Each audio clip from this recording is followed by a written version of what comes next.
You know, like, I just am thankful that I don't have to walk into an office and, like, have to participate in that. Because I did it for years, but, like, that fake, phony bullshit culture of, like, hello, and good to see you. And it's so bad for your head. Yeah. Because you have to do it all day long. You're not free until you get out of there. And it really just is exhausting to do. And I'm happy I don't have to do that.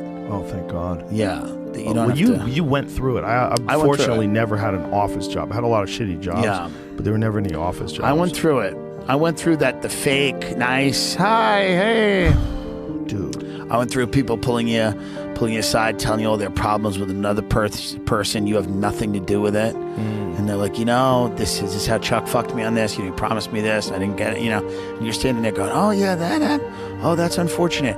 And you have nothing to do with any of it. And that's what a lot of it is. You're just wasting time getting up. I'll go to the bathroom. You take a loop around the hall. You walk around the office one way. Oh, I'll take the long way because you don't have anything to do. You got to look busy, taking files out of your desk. Oh, let me call these people. Like, it's a lot of it's looking busy. A lot of it's fucking, oh, lunch. Finally, the one part of the day I can fucking leave. Yeah. I can go smoke a cigarette in the parking lot and feel like a human being. And then you have to go back and you're like, fuck, we're back, It's a prison for people. It is. That's what it is. It's a prison. It's a prison. And people get stuck in it and they don't know what the fuck to do and they can't get out of it because now they bought a bunch of shit. And the game for most people is to make your life as good as you can outside of there so that you go, fuck it. Like, I have a great family and this is for them. Yeah. Providing for them and I go on vacation and we enjoy it and I make my house nice and I enjoy being in my house.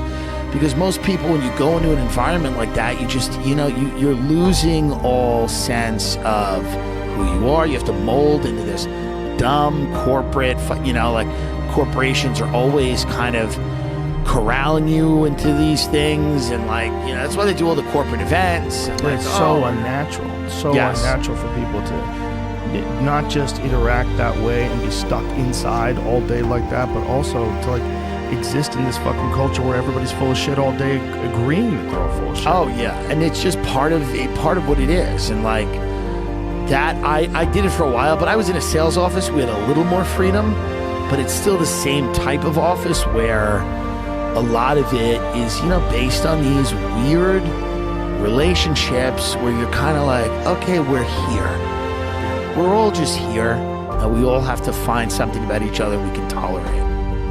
Sometimes it's just not gonna happen. Yeah. And then, sometimes you're stuck with people day in, day out. That's right. That annoy the fuck out of you. Yeah. Want you to believe their politics, want you to listen to their fucking justifications for things. That's right.